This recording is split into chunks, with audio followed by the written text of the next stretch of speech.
Y mientras entregas tu adoración a Dios, ofrendándole en esta mañana, ve rapidito a la Biblia, Mateo capítulo 24. Mateo capítulo 24, vamos a leer desde el versículo 15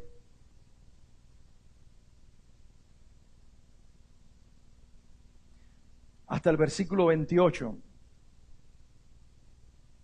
Pero antes de leer la Biblia, yo quiero que tú tienes una Biblia impresa contigo o tienes una Biblia electrónica, cualquiera que sea el caso, es palabra de Dios igual, ¿ok? Yo quiero que levantes donde tienes la Biblia en este momento, marcada, si es la Biblia impresa, no la desmarques, haz como yo ahora, deja el dedo dentro y levanta conmigo la mano arriba con tu palabra, sea el teléfono, el iPad, sea en la Biblia de papel, levántala arriba un momento, en este momento, vamos a hacer juntos una declaración para Dios, ¿ok? Y vamos a decir, Señor, esta es tu palabra, yo la creo y a ella me someto, habla a mi corazón, vuélvelo tierno, rompe la roca y dame un corazón de carne, tierno para ti, para amarte y para expresarte mi amor en obediencia a tu palabra. Decido que lo que hoy recibo lo convertiré en vida y viviré para tu voluntad, que es agradable, que es buena y es perfecta. Amén y amén. Vamos a leer en Mateo 24, 15 al 28. ¿Lo tienen allí ya? Estoy leyendo la nueva versión internacional. Si alguno puede cambiar la versión, sobre todo los que están ahí electrónicos, les es más fácil hacerlo, los demás no. Pero de igual manera, sin importar versión que tengas, esta es la palabra de Dios y dice, así que cuando vean en el lugar santo el horrible sacrilegio de que habló el profeta Daniel, el que lee, que lo entienda. Los que estén en Judea, huyan a las montañas. El que esté en la azotea, no baje a llevarse nada de su casa.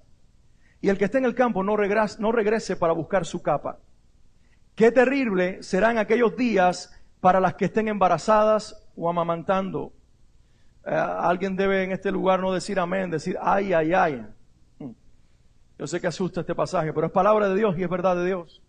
Versículo 20, oren para que su vida no suceda en invierno ni en sábado, porque habrá una gran tribulación, como no la ha habido desde el principio del mundo hasta ahora, ni la habrá jamás. Si no se acortaron esos días, nadie sobreviviría, pero por causa de los elegidos se acortarán. Entonces, si alguien les dice a ustedes, miren, aquí está el Cristo, o allí está, no lo crean, porque surgirán falsos cristos, falsos profetas, que harán grandes señales y milagros para engañar, de ser posible, aún a los elegidos.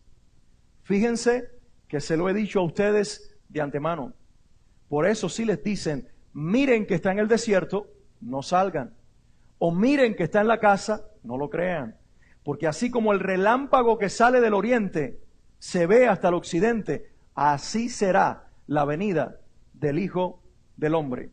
Donde esté el cadáver, allí se reunirán los buitres. Padre, en el nombre de Jesús, oro que esta palabra habla a nuestras vidas hoy, Señor. Es tu palabra, es viva, es eficaz. Si me dijiste que la hablara en este día, es porque tiene pertinencia para hoy, porque tiene propósito para hoy, porque tú quieres enviarla y tu palabra dice que la palabra que sale de tu boca no regresa vacía, sino que regresa con los resultados, trayendo aquello para lo cual fue enviada. Hoy creo que al leer Mateo 24, 15 al 28, estamos leyendo la palabra que tú quieres darle a esta iglesia y que tú quieres que por medio de esta iglesia sea compartida con otros en otros lugares inclusive. Te pido que las personas que lo reciban a través de las redes sociales puedan también recibir en su corazón la verdad tuya, Señor. Y que tú hables a nuestras vidas en el nombre que es sobre todo nombre, en el nombre de Jesús. Preparamos nuestros oídos para escuchar tu voz. Preparamos nuestro corazón para recibir tu palabra. Preparamos nuestra mente para razonar y entender tu verdad. Y preparamos nuestro espíritu para que se vuelva vida en él, tu palabra y tu verdad. Y como mensajero tuyo, Señor, me someto a la autoridad del Espíritu Santo para que hables ahora desde tu sabiduría, desde tu entendimiento, desde tu revelación y desde tu verdad. En el nombre de Jesús. Amén y amén. Estamos leyendo desde el domingo pasado y estudiando desde el domingo pasado la profecía de Jesús. No que esta sea la única, porque el hecho de que Juan inclusive nos diera el Apocalipsis, la revelación del libro de Apocalipsis es también la revelación de Jesús. Pero en esta profecía se encierran muchas profecías, incluyendo todo el libro de Apocalipsis. Si ustedes quieren entender el libro de Revelaciones, lean Mateo 24, porque todos los símbolos y señales del Apocalipsis están encerrados en Mateo 24. Esta es la predicción o la profecía de Jesús. Di conmigo, la predicción o la profecía de Jesús. Es decir, algo que se dice en el tiempo presente, pero que está pensando en el futuro. ¿Ok? La profecía tiene una característica. La profecía bíblica tiene una característica. Normalmente cuando Dios da una palabra profética en su palabra, está pensando en más de un tiempo al cual alcanzará con su palabra. Es decir, que cuando Dios da una palabra que sale de su boca, que es acerca del futuro, no solamente es para la época que viene por delante, sino también para una generación posterior que alcanza su palabra. No hay diferencia con Mateo 24, es una predicción que tiene que ver exactamente con la generación del año 70, 30 y tantos años después de la ascensión de Jesús al cielo, ocurre la destrucción del templo de Jerusalén. Y ahí comienza todo. Pero también tiene que ver con la generación de los días finales que va a vivir los eventos dramáticos y caóticos que van a suceder en la humanidad antes de la aparición gloriosa del Señor Jesucristo. Les cuento una historia, una anécdota interesante. Tiene que ver con predicciones, porque a los seres humanos el tema de las predicciones nos gusta. De hecho, dicen que los adolescentes, los temas que más leen aquí en América son novelas de terror o son novelas futuristas que tienen que ver con el futuro. Cuando Tim LaHaye, el escritor cristiano, hizo la serie relacionada con los días finales, se volvió viral. En ese tiempo no se usaba esa expresión. Pero la generación de cristianos de los años 90 leíamos y nos bebíamos los libros de Tim LaHaye que hablaban del tiempo de la tribulación y de los días previos a la venida del Señor. Nos gustan las predicciones. Hoy no predico porque me gusta el tema, hoy predico por una demanda de Dios. Pero les cuento esto, en el siglo XVI, un famoso científico alemán, su nombre Johann Stauffer, por medio de estudios cartográficos hizo unos cálculos y midió entonces los planetas y llegó a esta conclusión. Él dijo, en febrero 20 del año 1524, toda la Tierra, no solamente el continente europeo donde él vivía, toda la Tierra va a ser cubierta, dijo él en su momento, esto lo dijo en el siglo XV a finales, que para el 1524 toda la Tierra sería cubierta de una terrible y devastadora inundación. Al principio la gente no lo creyó, pero en la medida que se acercaba la fecha, como él no estoy hablando de un predicador, no estoy hablando de un profeta, estoy hablando de un científico, un hombre de ciencias, que hizo cálculos y midió los planetas y dijo, para esta fecha, 20 de febrero del 1524, la Tierra quedará sumergida en una terrible inundación y el que no esté en una embarcación morirá. Así que para enero del año 1524, la gente de mucho dinero comenzó a vender sus posesiones materiales, sus casas, para invertirla en grandes embarcaciones. En Alemania, cerca de donde se encontraba el científico Stauffer, un conde famoso vendió su castillo. Y con la venta de su castillo, porque yo me pregunto, no solamente es que la gente vendía sus propiedades, sino que había otros que no creyeron la predicción y las compraban y se aprovechaban del momento. Esos eran más vivos que los otros. Pero el hombre vendió su propiedad y hubo quien se la compró. Y con eso compró una embarcación de 3 pisos de altura. Era una especie de Noé contemporáneo. En esa embarcación puso todas sus provisiones para pasar meses y meses hasta que las aguas bajaran. Y finalmente, la noche del 19 de febrero del año 1524, este conde alemán con toda su familia y sus amigos más allegados, más íntimos, entró a la embarcación cargada de provisiones, preparados para el diluvio que vendría al siguiente día. Los vecinos y la gente del pueblo vieron aquello cuando se acercaba a la costa y entraban a la embarcación. Algunos entre burlas y otros entre sospechas lo miraban irse. Pero la mañana del 20 de febrero, una lluvia torrencial comenzó a caer en esa región de Alemania.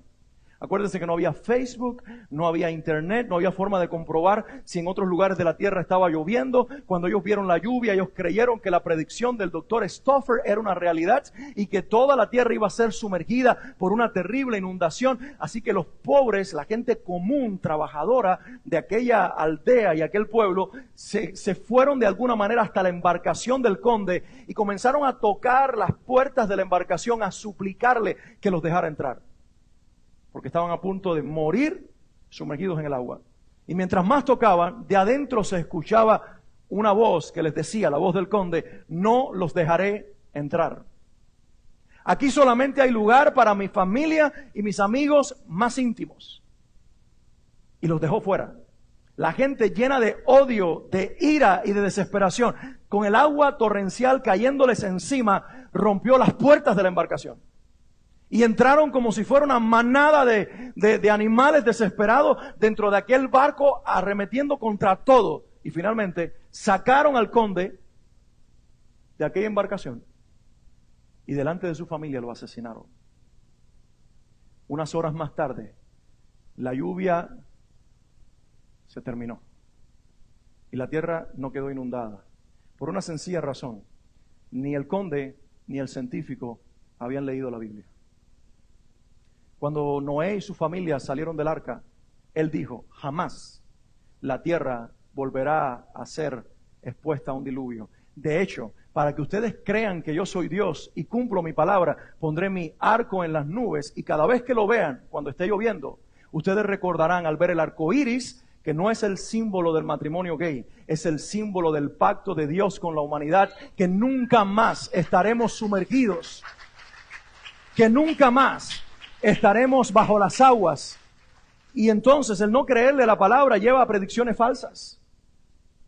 En el año 1978, noviembre, este mes, del año 1978, Jim Jones, con 909 seguidores de la secta El Templo de Dios, de God Temples, se fueron a África.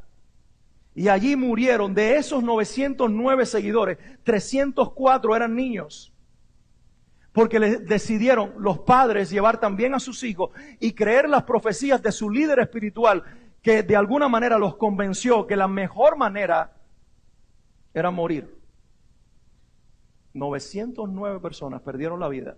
Una de las más grandes tragedias, todas ciudadanos americanos.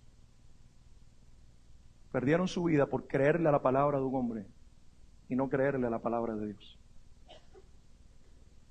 En abril 19 de 1993, en Waco, Texas, David Koresh, 33 años, líder de una secta también pseudo cristiana, que se llamaban cristianos pero no lo eran. 20 seguidores, de los cuales 5 eran niños, fueron acabados por las balas de los soldados y de la policía norteamericana cuando estos se resistían a salir de una casa donde estaban atrincherados.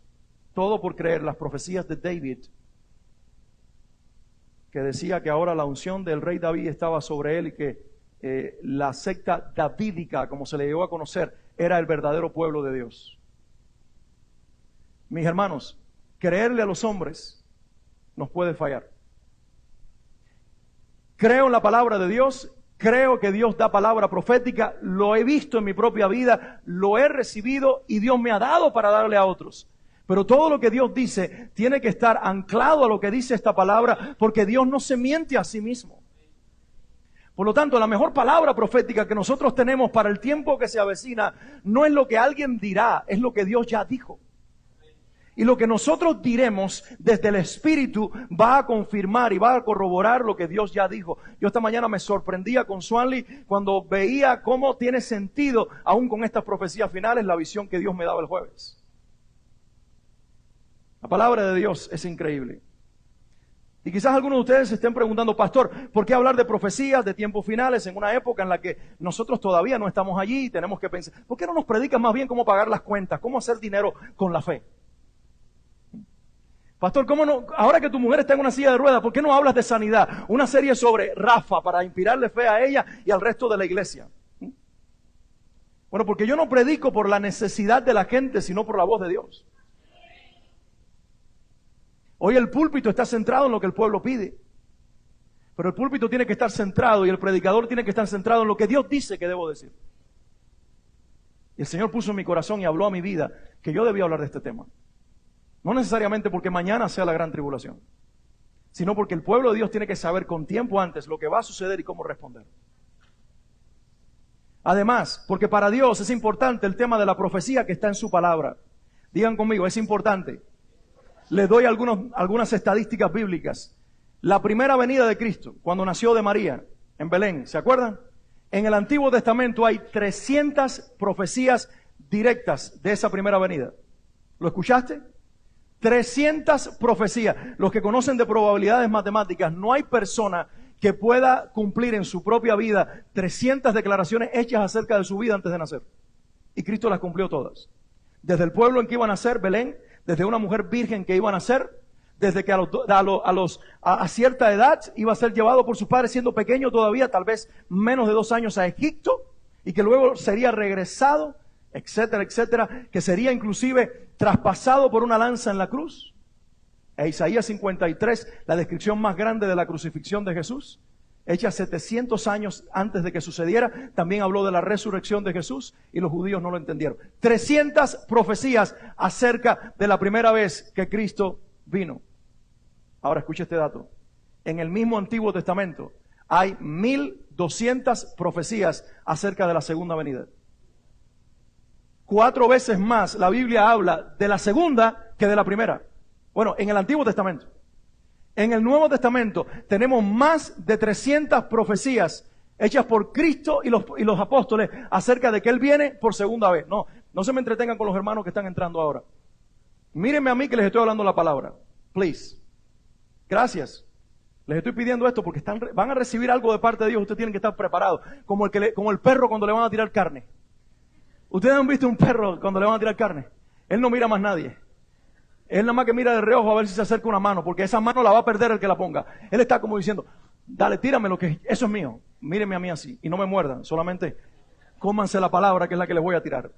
En total, nuestra Biblia, Antiguo y Nuevo Testamento, tiene 1500 o más profecías acerca de que Cristo viene por segunda vez. Esto es un hecho, iglesia.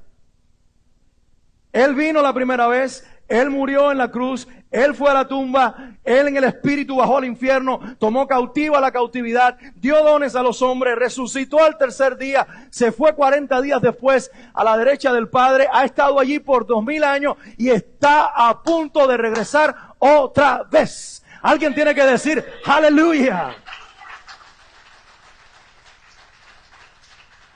¿Ustedes saben que la iglesia dejó de hablar de la segunda venida?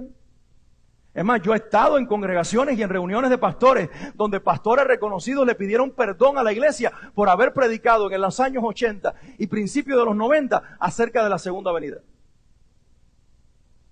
Porque ellos se sienten responsables y que su generación fue responsable de que algunos de los jóvenes cristianos de aquella época no sean universitarios. Claro, porque la iglesia interpretó mal las profecías.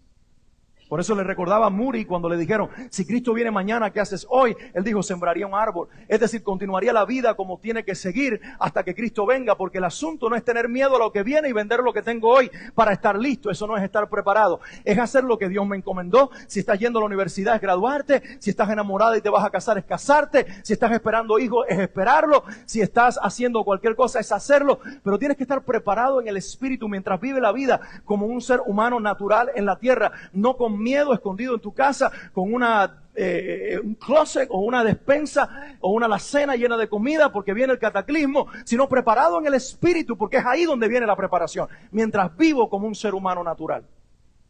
¿Alguien dice amén?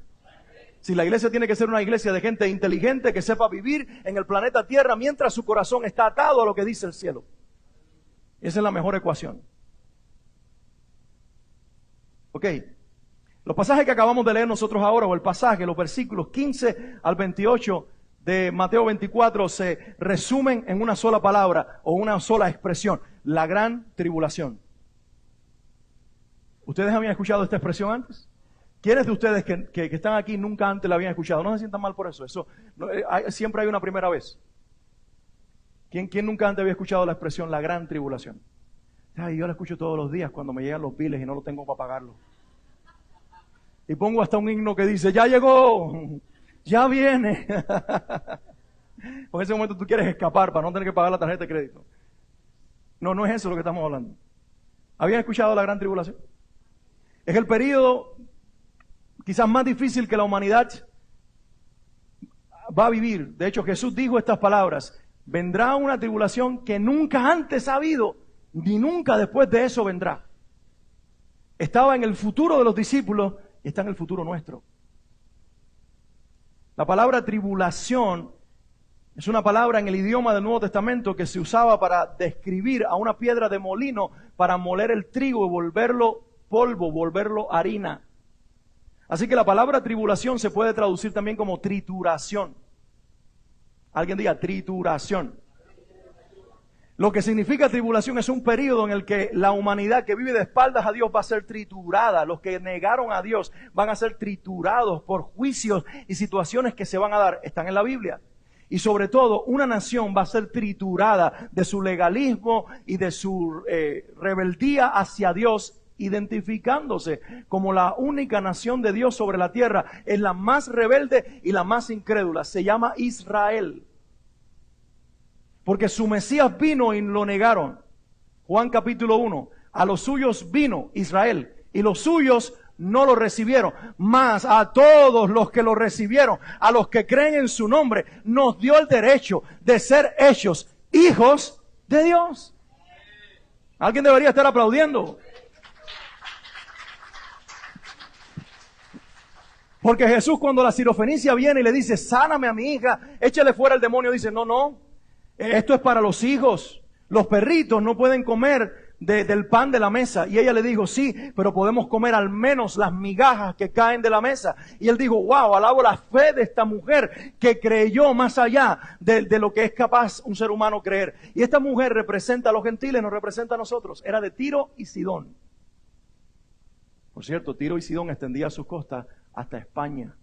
¿Quiénes de ustedes tienen apellidos españoles aquí? Estaba hablando de ustedes entonces. Ustedes son un montón de perrillos junto conmigo. Pero bendito Dios que nos puso a comer las migajas de la mesa y fue a nosotros a los que nos liberó y no a los de la casa de Israel. No porque ellos no podían serlo, sino porque no quisieron. A los suyos vino y los suyos no lo recibieron. Mas a todos los que le recibieron, a los que creen en su nombre, les hizo hijos de Dios. Y luego cuando vas a Romanos capítulo 9, 10 y 11, la elección de Israel, dice que Dios cortó la rama natural y injertó una rama que no era natural en el olivo, que es Dios. Y esa rama no natural injertada en el olivo somos nosotros. Y dice, si Él te puso a ti en su tronco y te hizo uno con Él, así como no podrá Dios volver a injertar a Israel al final de los tiempos, cuando el último de los gentiles se salve según el conocimiento previo de Dios, ahora todo Israel será salvo. Entonces, la tribulación está diseñada para que toda la casa de Israel reconozca que el Señor es Dios y que su Mesías, Dios hecho hombre, ya tiene un nombre, ya vino y viene otra vez y se llama Jesucristo.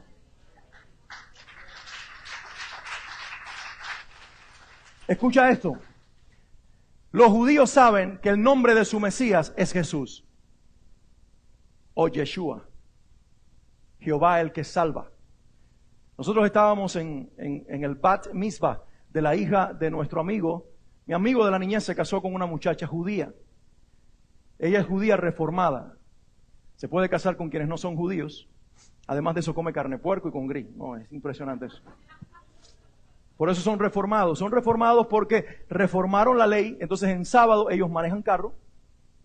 Ellos usan elevadores. No son inteligentes esos judíos.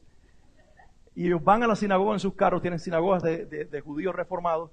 Entonces ellos salen en short y en tenis, son modernos, impresionantes. Entonces estábamos un domingo después del Bat Mitzvah y estábamos ellos estaban teniendo un karaoke time. Estaban cantando. Entonces, ahí lo mismo había reggaetón que había, impresionante los judíos. Y nosotros estábamos como diciendo, ¿dónde estoy? Pero de momento mi amigo, me pongo a hablar con él y él busca en su computadora y me dice, mira, esto es lo que nosotros cantábamos el sábado en nuestra sinagoga. Y busca un salmo, Salmo 60 y algo, perdónenme no tener memoria, pero uno de los salmos que está en nuestra Biblia, que es un salmo mesiánico, que habla del Mesías, que Israel espera. Y cuando él empieza a poner la música que sale a través de los speakers, lo que yo empiezo a escuchar y a ver allí en el karaoke es pura alabanza a Dios. Y Swanley y yo nos pusimos a cantar y yo me pongo a alabar a Dios. Y cuando llegó el momento del salmo en que se habla del Mesías de Israel, decía así, Yeshua HaMashiach. Esa es la traducción en el hebreo del Mesías que ha de venir. Yeshua HaMashiach. Es decir, ellos lo cantan y todavía no lo aceptan. Porque había muchos Jesús en los días de Cristo. De hecho dice, ya vino uno, dijo Gamaliel, vino uno que se llamaba Bar Jesús, el hijo de Jesús, y tenía muchos seguidores. Y esta gente lo dejaron de seguir. Si esta secta es verdadera, lo seguirán. Y si no es verdadera, lo negarán. Nosotros no podemos negar lo que Dios hace, dijo Gamaliel. Entonces el nombre de Jesús era típico en aquellos días. Pero ellos dicen, el Jesús de los cristianos, el Yeshua de la iglesia cristiana es uno más. Por eso lo niegan, pero lo cantan. De hecho, les digo allí, les contesto en una ocasión a ustedes, cuando yo estaba cantando el salmo con mi amigo, su suegra vino y me dijo, ella se quedó, estaba emocionada, eso no ha sucedido todavía, me gustaría que sucediera. Ella me dijo, yo quiero hablar con mi rabino para que tú vengas a Tampa y tú enseñes en mi sinagoga a recibir al Espíritu Santo. Porque tú tienes al Espíritu Santo que yo quiero conocer. Dice la Biblia, Romanos capítulo 9, 10 y 11, que nosotros hemos sido puestos para provocar celo a Israel. Cuando tú y yo estamos cerca de los judíos, ellos quieren lo que nosotros tenemos. Por eso ningún cristiano tiene que volverse judío. Los judíos tienen que volverse cristianos.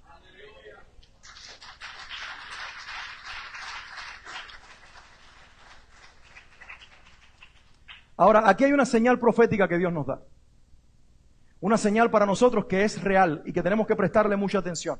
Vamos un momentito a los primeros versículos que leí. Mateo 24, versículo 15. Es más, nos detenemos ahí un momento. Versículo 15 nada más. ¿Ya estamos allí? Esta es la señal profética que Jesús puso para que la entendiera sus discípulos en ese momento y para que lo entendiera la iglesia del último tiempo. Y si nosotros, el Señor nos deja en la tierra hasta ese momento, tenemos que ser entendidos en esta señal profética. Es esta. Por tanto, cuando veáis en el lugar santo la abominación desoladora de la que habló el profeta Daniel, el que lee entienda. Versículo 16. Entonces los que estén en Judea huyan a los montes, y continúa hasta el versículo 20 describiendo lo que su iglesia tiene que hacer cuando vea algo que Daniel profetizó unos cuantos siglos antes de que Cristo estuviera en la tierra, y lo llama la abominación desoladora. Diga toda la iglesia conmigo, abominación desoladora. Por cierto, Daniel, de los profetas del Antiguo Testamento, fue uno de los que más habló de la tribulación. En su libro, La profecía de Daniel, que yo te invito a leerla, él le llama tiempo de angustia. Pero la versión en griega, la versión Septuaginta, que fueron 70 hebreos que tradujeron al griego de la época la Biblia del Antiguo Testamento, le llamaron a la palabra que ahí aparece en nuestra Biblia en español, angustia, la llamaron tribulación. Lo que Daniel profetizó fue acerca de la tribulación. Y Daniel profetizó acerca de un momento conocido como abominación desoladora. 3 profecías en el libro de Daniel, de la misma o del mismo evento. Daniel 9:27, para los que toman notas. En Daniel 9:27 él menciona la expresión la abominación desoladora. Daniel 11:31 otra vez dice la abominación desoladora. Y luego Daniel 12:11, que es el pasaje que más habla del futuro y que más tiene que ver con el libro de Revelaciones y Mateo 24. En Daniel 12:11, Daniel dice otra vez más la abominación desoladora. Ahora escucha esto. Para mí esto no es casualidad, lo que la Biblia nos enseña y la historia nos enseña. Daniel dice 3 veces, o usa 3 veces, en 3 capítulos diferentes, la palabra abominación desoladora. Hasta el momento, 2 veces se ha cumplido en la historia la profecía de Daniel, y falta un tercer cumplimiento. ¿A qué me estoy refiriendo? Para los judíos, la abominación o el sacrilegio en toda su expresión es que en su templo se ponga una insignia o se haga un sacrificio a un Dios o a una deidad que no sea Yahweh, el Dios de Israel. Año 165. Ya el imperio greco-romano, el imperio griego, disculpe, de Alejandro Magno se dividió en 4, según lo profetizó Daniel. 4 brazos que iban a salir de un solo imperio. Lean el libro de Daniel, hay mucha historia allí. Daniel dice, y veo que de aquel cuerno pequeño salen 4, que de aquel rey que ha de venir, que será muy fuerte y que vencerá a los anteriores, Alejandro Magno, van a salir 4. A los 33 años de edad, Alejandro, habiendo conquistado el mundo conocido entonces, siendo el emperador del momento, Alejandro Magno muere. Y cuando Alejandro muere, su reino se parte en 4. Y cuando su reino se parte en 4, hay 2 grandes familias, dinastías, que finalmente se convierten en los dueños de la tierra. En el sur, los dueños de la tierra son los egipcios o el imperio de los seleucidas, o mejor dicho, de los ptolomeos. Disculpe, estoy tratando de memoria decirle los datos. Y en el norte, desde Siria, siendo griegos todavía, estaban los seleucidas. Estos más fuertes que los otros. Israel como nación se pone de acuerdo con el reino del sur. La profecía decía, no hagas acuerdo con Egipto porque serás destruida. En sus Biblias está.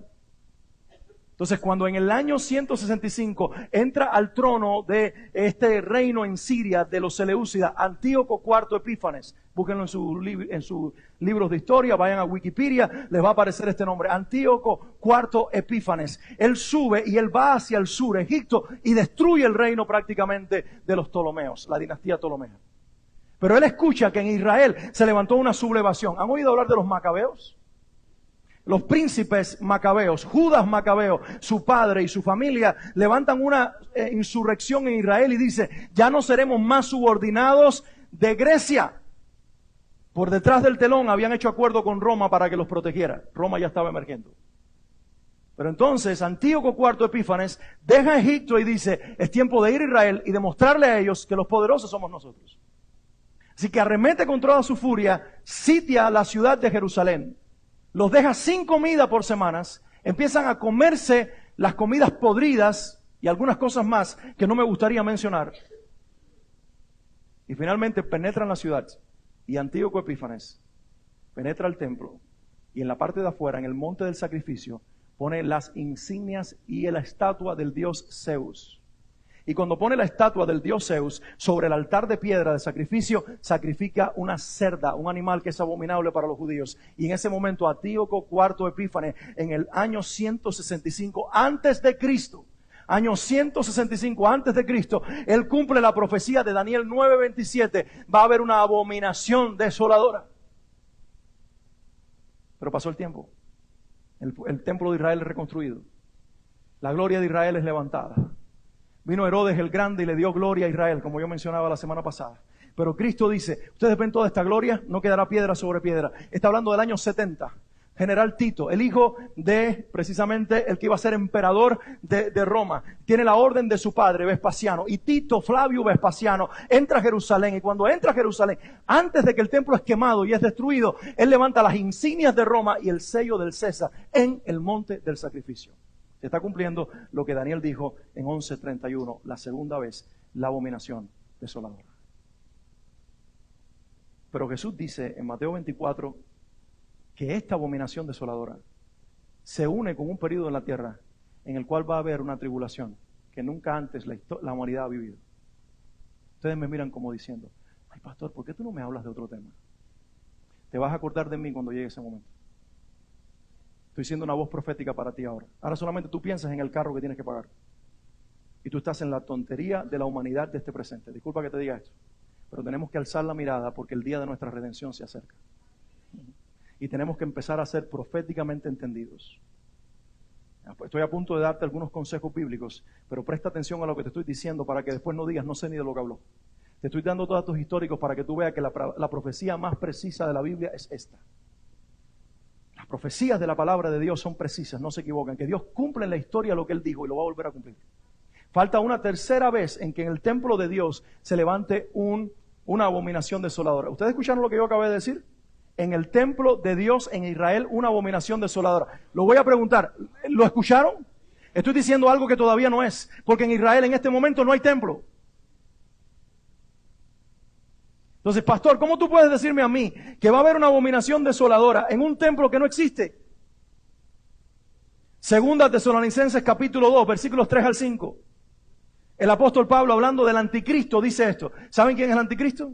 Un gobernante mundial que será más cruel que Hitler, mezclado con Stalin, con Fidel Castro, con Mussolini y con todos los grandes asesinos y tiranos de la historia y grandes emperadores. Todos metidos en una licuadora, los bates y sale el anticristo. Es lo peor que ha habido en la historia. No, el que salió de Cuba diciendo, me libré de Fidel Castro, tú no sabes lo que viene. Dios quiera que la interpretación de que la iglesia no esté en la tierra para ese momento sea la correcta y nos hayamos ido, porque el hombre es malo. Pero mira lo que dice la Biblia. No se dejen engañar de ninguna manera, porque primero tiene que llegar la rebelión contra Dios. ¿Sabe de qué está hablando Pablo? De la venida de Cristo. Y él dice, hay dos cosas que tienen que suceder. La primera se llama apostasía. Es decir, muchos que hoy dicen ser cristianos, cuando los pongan entre la espada y la pared y les digan, niega a tu Señor, para seguir vivos lo negarán. Se pondrán una marca en la mano y morirán. Morirán después como apartados de Dios, pero ellos van a vivir, posiblemente. La más grande apostasía. Dicen que cuando los rusos invadieron o tomaron el poder de Rusia, uno de los soldados rusos que se había hecho cristiano, un oficial, llegó a una reunión clandestina de una iglesia en Rusia prohibida, donde él sabía que había unos 20 y tantos cristianos, y llegó con sus soldados subalternos, entró en la habitación, los tomó por sorpresa, apuntaron sus almas y dijo, doy 5 minutos para que todos los que estén aquí dispuestos a renunciar a su fe salgan de esta habitación. Eran 25 personas, la mitad se fue de una vez. Renunciaron inmediatamente a identificarse como cristianos. Y él siguió amenazando, y al final se quedó un puñadito. Esto es historia. Y cuando se quedó este puñadito, no más de 5 o 6 personas, entonces él dijo, bajen las armas, y dijo, hermanos, ahora podemos adorar juntos a Dios.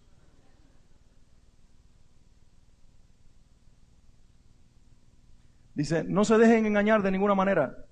Tiene que llegar primero la rebelión contra Dios y manifestarse el hombre de maldad, el destructor por naturaleza. Este se opone y se levanta contra todo lo que lleva el nombre de Dios o es objeto de adoración. Escucha esto. Por eso dice Juan desde el primer tiempo que el espíritu del anticristo está sobre la tierra en operación, porque no le gusta ni la adoración ni lo que proclama el nombre de Dios. Y luego dice, hasta el punto, escuchen esta parte ahora, hasta el punto de adueñarse del templo de Dios y de pretender ser Dios. Ahí está la profecía bíblica. En Israel ahora mismo hay un instituto del templo que tiene las vestimentas de los próximos sacerdotes. Todos los utensilios sagrados que fueron destruidos. Todo lo que se necesita. Lo único que ellos necesitan es que las Naciones Unidas, el grupo de los 7 y los grandes poderes del mundo le den el permiso y una orden a los musulmanes de remover la mezquita que está justo donde estaba el templo y ellos vuelvan a erigir su templo. El presidente Trump está en conversaciones hace mucho tiempo, no es el único presidente norteamericano que lo ha hecho, pero a él le tocó seguir con la agenda de conversar con los grandes hombres de poder en el mundo y sentarse con el líder de los palestinos y con el primer ministro israelí. Está tratando de lograr un tratado de paz. Los israelitas nunca aceptan lo que les ofrecen. Les están pidiendo dividir la ciudad de Jerusalén y darle la mitad a los judíos y la otra mitad a los palestinos. Ahora está bajo el poder de Israel.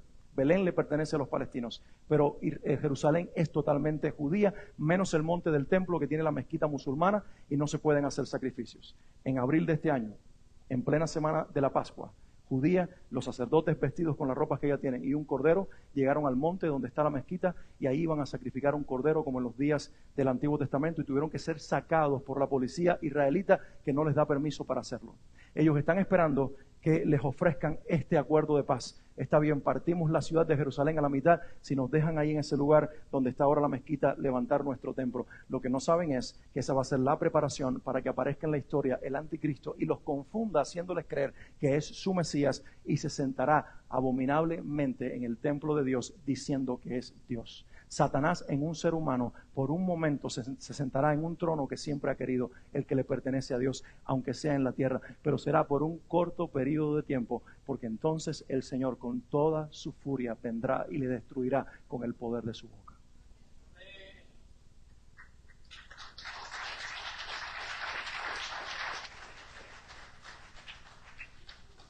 Gracias por su paciencia. Ahora quiero darte una palabra de parte de Dios. ¿Estás listo para recibirla? Hay 4 cosas que tú tienes que hoy, siglo XXI, día 3 de noviembre del año 2019, tener ya en tu vida preparado para cuando Cristo venga por su iglesia a levantar a su pueblo, porque es un hecho. Hay 2 cosas que este pasaje nos enseñan y que son una realidad, o 3, debo decir, la gran tribulación que hoy predicamos, pero también hay 2 más que son centrales en todo esto. La primera, Cristo viene otra vez. Él viene por segunda vez, 1500 profecías en la Biblia. Pero la otra que está en nuestra Biblia es que va a haber un arrebatamiento. La iglesia va a ser levantada. No sé cuándo sucederá, en qué momento, pero oiremos la voz, escuchará la trompeta y los que están en Cristo saldrán de las tumbas resucitados y los vivos saldremos para unirnos con el Señor a exaltarlo para siempre. Alguien tiene que alabar a Dios. Tú deberías darle más fuerte el aplauso.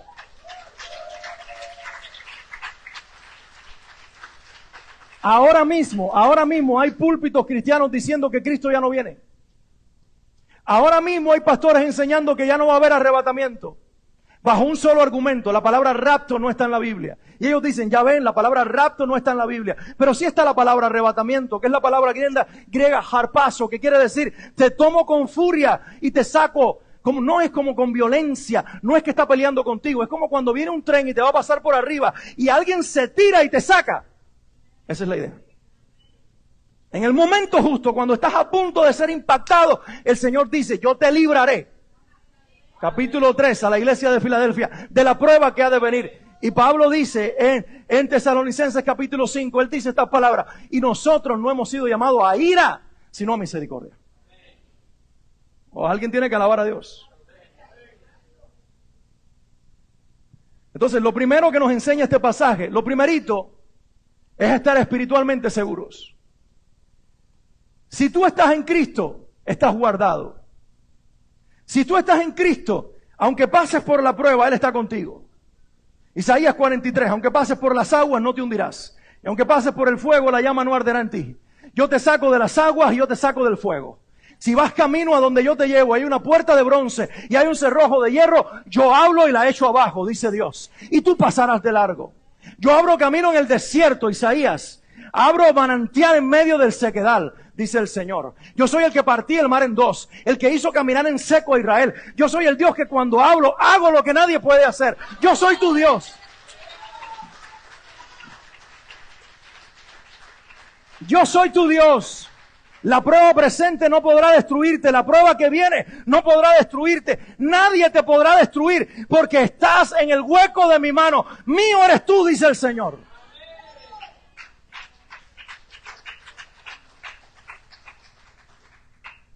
Aunque aumente el fuego en los próximos días, aunque sea como cuando el rey dijo, aumenten el fuego para que estos muchachos ardan bien por desobedecerme. Y el fuego parecía que iba a destruirlos porque aún los que lo echaron se quemaron. Pero dice la Biblia que cuando estaban en el fuego, no eran 3, eran 4. Y el cuarto tenía apariencia como uno de los hijos de los dioses. Digo en su interpretación pagana aquel rey. Y nosotros decimos, no era un hijo de los dioses, era el Hijo de Dios. Era la segunda persona de la Trinidad. Era Cristo antes de ser encarnado. Era el Señor que siempre ha sido, el que es antes de Abraham, el que conoció a Abraham, el que conoció a David, el que es, su nombre es el gran yo soy. Él está contigo.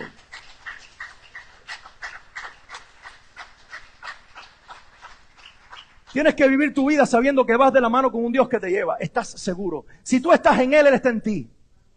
Y vencerás. Problemas de trabajo, problemas familiares, problemas físicos, problemas económicos, todos van a desvanecerse ante el nombre del Dios en el cual tú crees. Lo único que tienes que asegurarte es que Él sea siempre tu estandarte y que Él sea más grande que tu situación. Pablo le dice a los tesalonicenses, nosotros en cambio siempre debemos dar gracias a Dios por ustedes, hermanos amados por el Señor, porque desde el principio Dios los escogió para ser salvos mediante la obra santificadora del Espíritu y la fe que tienen en la verdad. Para esto Dios los llamó por nuestro evangelio, a fin de que tengan parte en la gloria de nuestro Señor Jesucristo. Así que, hermanos, sigan firmes y manténganse fieles a las enseñanzas que oralmente o por carta les hemos transmitido. Que nuestro Señor Jesucristo mismo y Dios nuestro Padre, que nos amó por su gracia y nos dio consuelo eterno y una buena esperanza, los anime y les fortalezca el corazón para que tanto en palabra como en obra hagan todo lo que sea bueno. Nuestro Dios no es Dios de malas noticias para el que cree. Es el Dios de la buena esperanza, el Dios de la seguridad. Alguien alabe.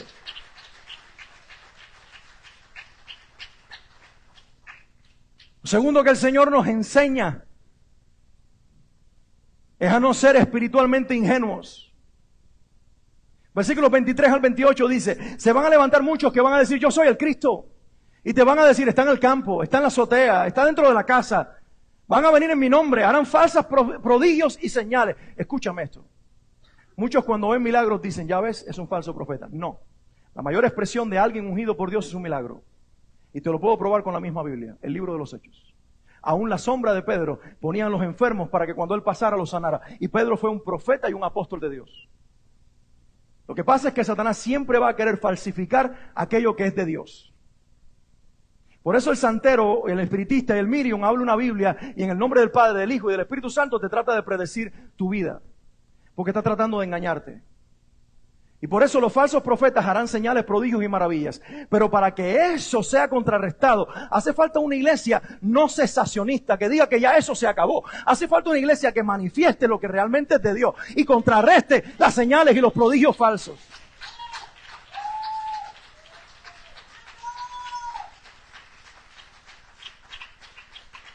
Pero a la misma vez, tú tienes que tener discernimiento para que no le digas amén a todo lo que tú ves. Porque no toda señal hecha en el nombre de Jesucristo y no todo el que habla en nombre de Cristo, por mencionar el nombre de Cristo, es de Cristo. Pero tú tienes un espíritu dentro de ti con el cual tienes que tener comunión. Y cuando Él te diga esto no es, esto no es. Y cuando tú vayas a la palabra y no encaja, no encaja. Aunque estén diciendo que es de Dios, usted guíese por el Espíritu de Dios y la palabra revelada a tus ojos que te guíe como firme brújula a la verdad. No podemos ser ingenuos. Debemos volvernos expertos en probar los espíritus. El don que más tiene que desarrollarse en la iglesia en este tiempo es el don del discernimiento. Miren conmigo, discernimiento. Tenemos que discernir, como dice Juan, prueben los espíritus para que sepan cuál es de Dios y cuál no. El discernimiento no viene por intuición. La intuición es humana y se hace historias. El discernimiento es un don. Hay gente que en la iglesia dice que tiene discernimiento y lo único que tiene es intuición. Ellos intuyen. ¿Y saben quién es el que intuye? Satanás. La intuición puede ser un arma para un mover diabólico. Porque Satanás intuye. Él no conoce el futuro. Por eso siempre un santero, un espiritista, un medium y un falso profeta te hablarán de tu pasado y hasta de tu presente. Nunca de tu futuro. Yo escuchaba a alguien profetizando y decía nombres exactos de la gente. Pepe, ¿estás aquí, Pepe? Se levantaba Pepe. ¿Tú eres el hermano Roberto? Sí. ¿En tal época tenías una casa en tal lugar? Sí. Pero cuando llegaba el futuro le decía, y el Señor te va a bendecir. Y sigo, el Señor te iba a bendecir. Y yo dije, pero un momentito. Si Dios puede decirte el nombre y dónde tú vivías hace 15 años, Él no podrá decirte específicamente lo que va a decir contigo mañana. Porque el Dios nuestro no solamente está en nuestro pasado y está en nuestro presente, también está en nuestro futuro. Y la palabra profética no solamente es una palabra de ciencia con respecto al ayer y al hoy, es una palabra que apunta al mañana y Dios da palabras precisas de algo que realmente solamente tú sabes. Entonces hay que tener mucho discernimiento. Jesús dice que su regreso será como un relámpago en el cielo. Cuando hay un relámpago en el cielo, un thunderstorm, y hay una tormenta que está preparando y empiezan los relámpagos a estar en el cielo, ¿los vemos o no los vemos? Por eso Él dice, cuando te digan, está en la azotea y tú no lo viste, no es Él. Porque de donde tú estés lo verás. Lo que está diciendo es, cuando yo venga por mi iglesia, todos me verán. Así estén en Miami o estén en el Congo. Así estén en las playas de Cancún o están en una prisión la más oscura en cualquier sitio de la tierra. No importa el lugar, verás como un relámpago que alumbra el cielo a tu Señor Jesucristo y la señal del Hijo de Dios viniendo por ti. Y también dice el Señor algo más. Termina el versículo 28 que yo leí de una manera un poquito rara, ¿verdad? No sé si se dieron cuenta, pero el versículo 28 dice, porque donde quiera que estuviera el cuerpo muerto, allí se juntarán las águilas. Dice, no tiene sentido. Tienes que ir a Ezequiel capítulo 39, 17 para entenderlo. Ezequiel capítulo 37 es la resurrección de la nación de Israel. Ocurrió en abril del 1948. En un día Israel se volvió nación. Ezequiel capítulo 38 y 39 es una batalla futura de una confederación de ejércitos que vendrá contra Israel, posiblemente la tercera guerra mundial. Y el Señor dice que cuando Él destruya esos ejércitos que vienen contra la nación, esto es lo que sucederá. Ezequiel 39, 17. Hijo de hombre, así dice el Señor omnipotente, dile a todas las aves del cielo y a todas las fieras que se reúnan de todos los alrededores y vengan al sacrificio que les ofrezco, un gran sacrificio sobre los montes de Israel. Allí comerán carne y beberán sangre. Si estamos vivos en el momento que el Señor llegue, y esto es para que algunos de nosotros lo veamos, veremos también cómo esto se cumplirá como una señal profética de que la iglesia va a ser levantada y va a ser recogida, porque empezarán los juicios de Dios sobre la tierra. Algo estoy convencido: las copas de la ira de Dios de Apocalipsis es para una tierra rebelde y para un Israel que le dio la espalda a Dios, que se convertirá al final, pero no para una iglesia que ha sido lavada con la sangre del Cordero. El jueves en la noche tenía aquí una visión preciosa. ¿Recuerdan los que estaban? Mientras adorábamos aquí y danzábamos, con esto quiero yo casi terminar ya. Si me regalan un par de minutos más. ¿Me regalan un par de minutos más? Jesse, okay. Tú también, Juni. Y tú, Daniel. Ya voy por 6. A ver, siguen mirando. Okay. Estábamos aquí adorando y mientras adorábamos, yo estaba sentado y Isa estaba dormido arriba de mí. El Señor me abrió los ojos para ver algo precioso. Veía el trono de Dios. No vi a Dios, su cara, porque yo estaba de lado. Así que Él quedaba aquí a mi lado, veía sus hombros hacia abajo y veía unas ropas que cubrían aquel trono. Algo inmenso. En un momento este techo dejó de ser y veía un cielo, y allí en ese lugar un trono impresionante. El trono se movía, y mientras se movía, mi mente racional, que Dios me la dio, yo a veces entro en duda y digo: Señor, ¿por qué tú me diste esta mente que siempre lo cuestiona todo? Pero yo me doy cuenta que es una virtud que Dios me dio para que no me confunda con las cosas que pueda yo ver y no ser yo mismo autoengañado. Y entonces digo: pero Señor, ¿cómo es posible que el trono se esté moviendo? Tu trono no se mueve. Y inmediatamente dentro de mí, la voz con más autoridad, pero a la misma vez más amorosa que he escuchado, me dijo: ¿no has leído Ezequiel capítulo 1? Busqué en mi Biblia Ezequiel capítulo 1 y efectivamente ahí habla de la gloria de Dios en un trono que se mueve y tiene ruedas. Y que las ruedas giran en sí mismas y que el Espíritu está en las ruedas. Es una gloria que se mueve hacia los lados, hacia adelante, no retrocede nunca. Y mientras yo veía esta tremenda visión alrededor de ese trono, pero no a la altura del trono, sino un poco más abajo, había una multitud, no eran miles de miles, eran millones de millones. Yo podía ver un mundo de gente que se perdía en la distancia, pero todas estas gentes estaban alrededor del trono y tenían unas palmas como pencas de árbol en las manos de palma, y mientras había una música que yo no pude escuchar, mis oídos naturales no pudieron escucharlo, pero sé que había una adoración y que ellos cantaban y que todos adoraban y que había algo espectacular en aquel lugar. Todos también estaban danzando. Yo sé que yo era parte de lo que estaba sucediendo, aunque a la misma vez lo estaba mirando. Y esta mañana, mientras meditaba todavía en lo que iba a predicar y empiezo a buscar los pasajes de la Biblia paralelos en la Biblia que hablan de la gran tribulación, el Señor me llevó a Apocalipsis capítulo 7 y les leo esto en este día. Dice: después de esto miré y apareció una multitud tomada de todas las naciones, las tribus, los pueblos y lenguas. Era tan grande que nadie podía contarla. Estaban de pie delante del trono y del Cordero. Y honestamente yo he leído este pasaje, pero siempre había interpretado que estaban delante del trono y estaban así, el trono estático y ellos delante del trono, y se perdían. Pero mira el pasaje como dice: estaban delante del trono y del Cordero, vestidos de túnicas blancas y con ramas de palma en la mano. Gritaban a gran voz: la salvación viene de nuestro Dios que está sentado en el trono y del Cordero. Y todos los ángeles estaban de pie alrededor del trono de los ancianos y de los 4 seres vivientes y se postraron rostro en tierra delante del trono y adoraron. Ustedes escucharon: alrededor del trono. Y dice que se le acercó un anciano a Juan y le preguntó: esos que están vestidos de blanco, ¿quiénes son? ¿Y de dónde vienen?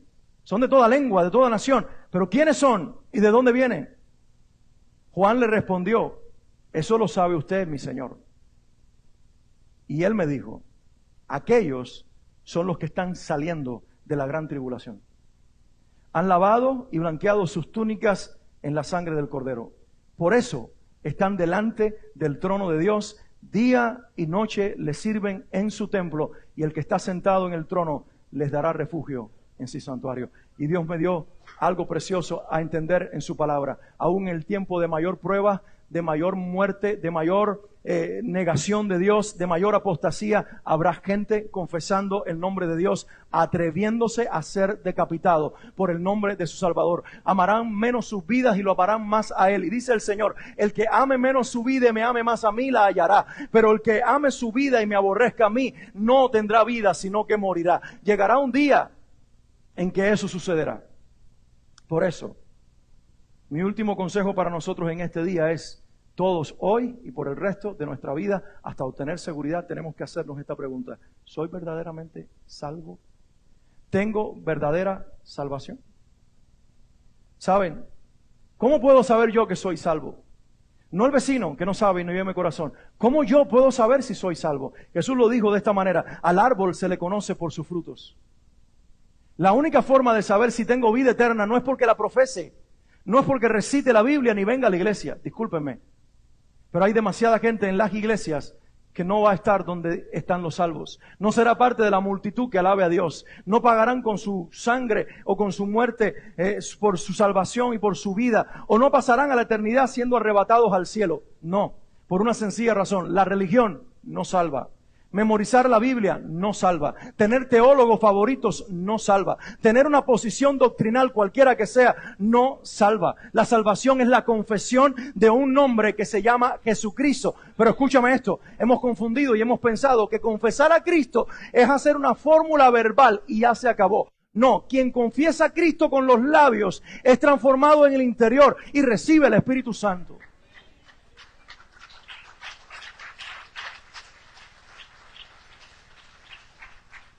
Si tú naciste de nuevo, inmediatamente comienzan a haber frutos. No digo que sean todos los frutos que tienes cuando pasa el tiempo, pero sean frutos pequeños que van a ir en aumento y van a ir aumentando en cantidad. Pero lo primero que surge cuando tú naces de nuevo, te voy a dar una pista, es que empiezas a amar a Dios y amar lo que Él dice. No has cambiado completamente, porque nadie es perfecto y estamos todos en un proceso que no termina hasta que Él venga. Pero cuando tú naces de nuevo, hay un amor por Dios que surge, que va en aumento. Y cuando tú eres lleno del Espíritu Santo, ese amor no se termina, aumenta más y aumenta más. Por eso toda la iglesia, si eres salva, tienes que llenarte del Espíritu Santo, porque es una pasión que nunca se acaba. El amor por Dios, el amor por su palabra. Y cuando tú amas su palabra, tú no te resistes a lo que Él dice. Tú te sometes a lo que Él dice. Les tengo una pista a algunos de ustedes. Si ahora mismo estás viviendo algo fuera de los parámetros de Dios, tienes que preguntarte si realmente eres salvo. Relaciones sexuales fuera del matrimonio es pecado.